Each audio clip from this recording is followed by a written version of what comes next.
Good afternoon. Have you come to join me for an ale? You won't get any better than the Golden Mug Tavern. Have a seat. I was just stewing over the old Dungeon Siege lore books I used to read. What is Dungeon Siege, you ask? Why, it's an ARPG medieval fantasy game, with everything you might expect from the hugely popular and successful game it was of its time. This game has your standard mage, bowmaster, and melee tank classes, but done differently enough to stand out a bit. You explore an action-packed single-player campaign with a long, well-done story. That is everything from skeleton baddies to epic dragon bosses. It has a huge map with tons of unique enemies and a single-player campaign. The game has a great multiplayer option, giving you the ability to play the campaign map and storyline with friends. If that's not enough, you can also play a dedicated multiplayer map, meaning the fun does not end once you have finished the campaign. With that long-winded explanation, maybe we can go into specific parts of the game and why it's so good.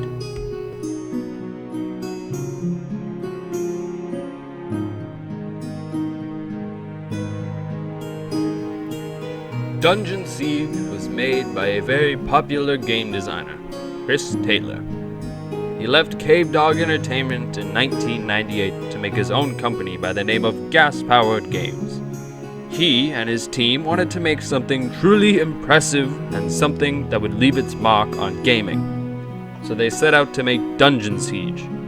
In April of 2002, the game was released and was hugely successful, selling somewhere around 1.7 million copies. Since then, there has been a Dungeon Siege 1 expansion, Legends of Arana, a second Dungeon Siege with an expansion as well. Dungeon Siege 2 was received even better, as it followed more of the style and gameplay of the common ARPGs of the time. Then the series' downfall came in 2011, when a Dungeon Siege 3 was released, being a total disaster. It had nothing to do with any of the previous games and was just a cash grab from fans of the series.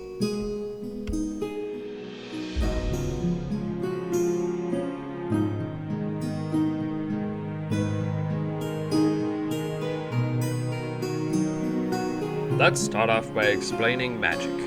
The game has two magic trees, combat and nature magic. You buy spells from merchants and traders or collect them off dead enemies, which instead of being learned skills, they are usable pages as seen on the screen. Your ability to use spells depends on your magic level, which goes up the more you use the magic. You store your spells in spellbooks. Combat magic is obviously combat-oriented, so you have less healing and enchanting spells and more fighting spells. Nature magic has some great healing and enchanting spells with less fighting spells. Both have creature summons, which gives you a fighting companion for a certain amount of time or until he gets killed. Nature magic gives you melee companions. Combat magic gives you ranged companions. As each companion fights, he will add your skill as if you were fighting with the magic. This makes them excellent for passive skill upgrading and making a stronger party. Some examples of spells are Transmute, a nature magic spell which will turn any items except spells into about half the gold sell value. This is super useful later into the game when you are farther away from settlements and merchants. An awesome combat magic spell is Bomb, making a big radius of damage useful for when you are swarmed with enemies. Spells get more powerful the more upgrade, meaning almost all spells stay relevant and useful, so you do not have to give up your favorite ones as you get stronger.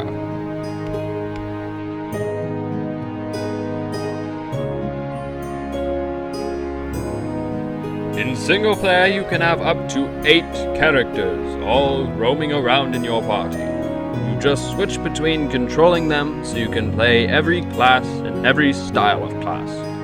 For example, you can have several mages, one on healing, one on a fire spraying spell, and a third on a hold creature spell, making fighting fun and sometimes very stressful in the good way we want. You have 3 ways to fight: magic, bows, and melee, and 3 traits: strength, dexterity, and intelligence. Weapons and armor require different combinations of traits and skills. So, for example, a mage's cloak will require, let's say, 11 strength, which is really low, and 23 intelligence. Armor varies but follows the pattern of a skill and trait.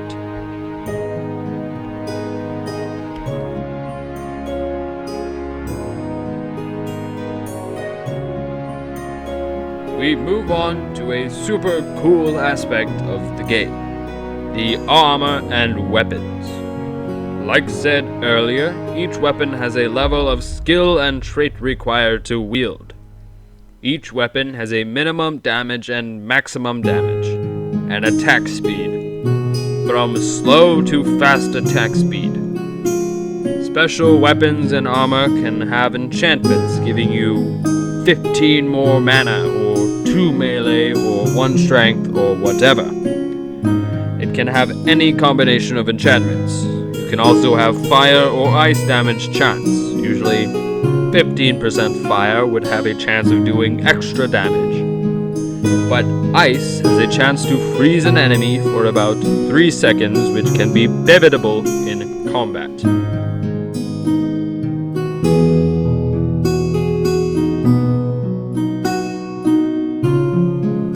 The only loading screens in this game are when joining servers.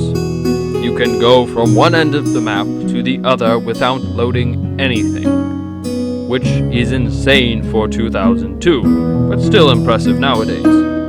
With that, there are many biomes with several levels, from caves, crypts, to dungeons, and many cool location secrets. The game has a lot of lore put to each location, from a mysterious NPC to whole books explaining in detail the secrets and scars of the land. It makes for a very immersive game. That brings us to the end. If that has got you curious, excited, or maybe even just nostalgic, check out our other videos on fixes and guides and lore. Thank you for joining me over this wonderful mug of ale. Join us next week as we siege the lore, and until next time, may your mana never run out.